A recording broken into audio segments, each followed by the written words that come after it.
Mr. Secretary, nung nakarang linggo po ako po ay nagtanong sa inyong nakababatang kapatid ng isang katanungan.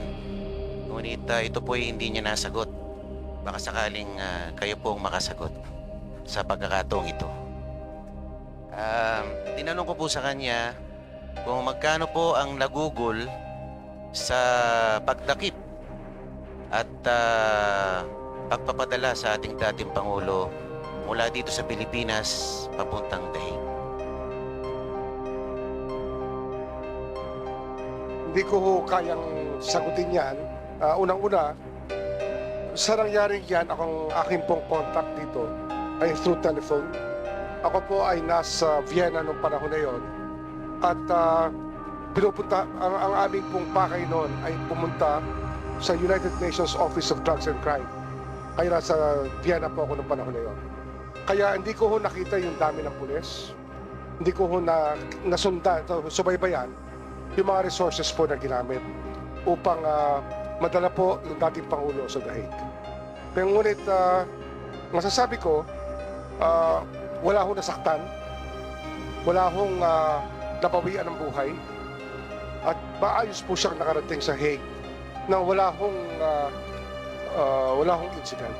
Kaya kahit paano, pasalamat po tayo na hindi na po, wala na hong na-disgrasya sa pagkakataon. Opo, so sino pong nag-order na dalhin po siya doon kung kayo po ay nasa ibang bansa? Ano ho yan? Halos 10 oras po akong nakikipag-usap by telephone mula po sa oras ng Europa papunta po rito, sapagkat yung legal basis po ay pinag-aaralan at kiniklear nila sa akin. Kaya ako po nagbigay ng legal basis under Republic Act 9851, Section 17, and other sections of the International Humanitarian Law. Ngunit di po ba sinabi, paulit-ulit na sinabi ng ating Pangulo na tayo po ay nag-withdraw na sa Rome Statute, tayo po, the ICC has no jurisdiction over us, at I will not lift a finger in the investigation of any crimes regarding ICC. Kung ganun po ang policy pronouncement ng ating Pangulo at hindi niya kinikilala ang pagiging miyembro natin sa ICC, sino po ang kumbaga hindi sumunod sa pronouncement na ito? Ba't nagpatuloy pa tayo sa pagdakip sa ating dating Pangulo? Ang problema ho kasi dito, nung nag-withdraw po tayo sa ICC, sa Rome Statute, hindi na ho tayo miyembro.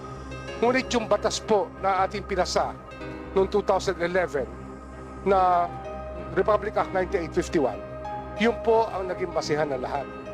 Kung ito po ay ating tinanggal sa ating legal system, yung batas na yun, kaakibat ng ating pag-atras sa ICC, wala na hong basihan sana. Ngunit nandun pa ho yung batas na yun, Republic Act 9851.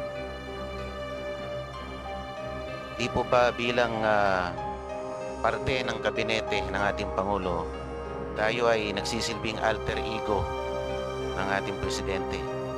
At sa paglabag sa kanyang kagustuhan, hindi po ba nagkakaroon ng breach or violation ng trust and confidence?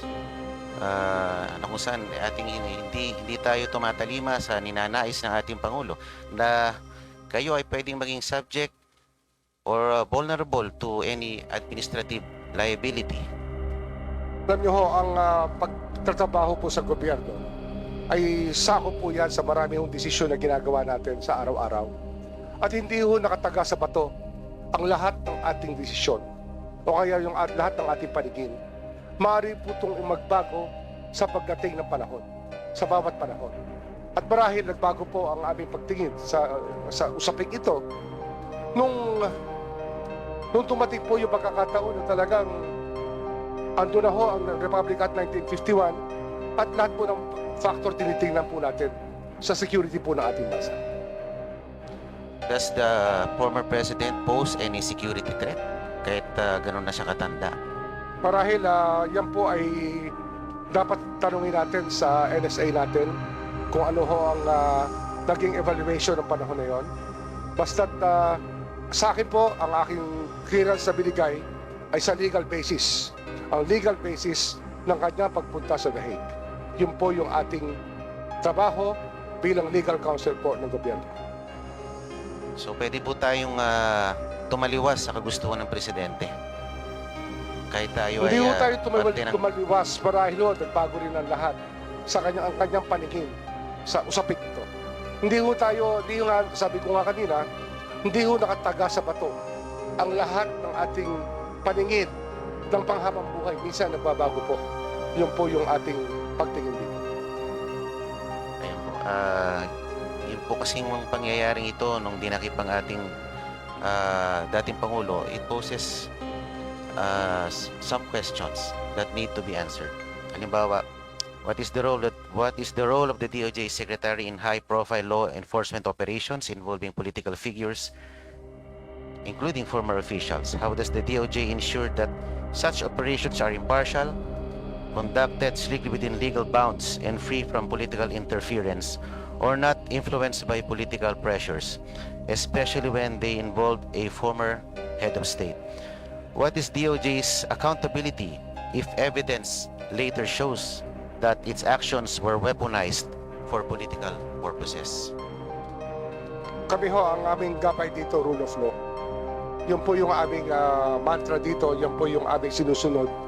At yun po ang dahilan kung ba't meron po tayong Department of Justice, rule of law po, para humaayos ang lipunan natin at tahimik.